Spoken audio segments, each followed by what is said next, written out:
Aprobado sa mga konsehal sa Jensen ang resolusyon nga giduso ni Councilor Elizabeth Bagunok nga nagaauhag sa City TMD sa koordinasyon sa LTO ug ang City Enro nga hugtanong ipatuman ang Republic Act 8749 o Philippine Clean Air Act of 1999.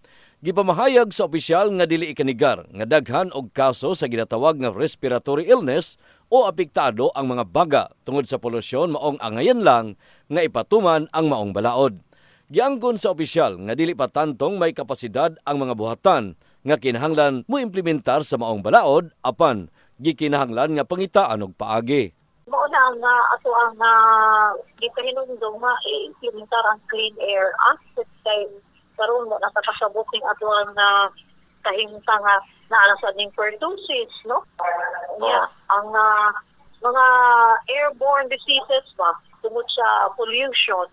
Ang nahisgutan nga resolusyon ang ginadayeg ni Senior Officer Alan Marcilla dungan sa pamahayag nga may ginahimo na silang interventions kalabot sa nasudnong balaod.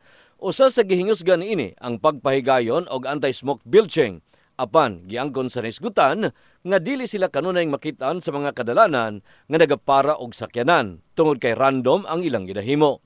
Hinuon gipasiguro sa nahisgutan nga dili lang anti-smoke bilging ang ilang ginahimo tungod nga daghan pa sila og mga ginabuhat nga sama sa pagpahigayon og monitoring sa mga planta. Ang atong mga monitoring sa mga industries, no, sa karang ilang mga emission, mga ASO together with EMB, ginamonitor pud nato na kasi dapat treated ang hangin na nagagawa sa ilahang mga chimney. So aduna tay regular monitoring sa mga industries.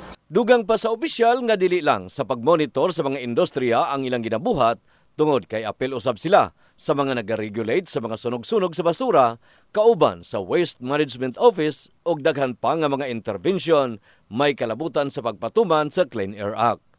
In the heart of changing lives, kini si Brigada Dani Case sa Brigada News Jensen, Brigada News.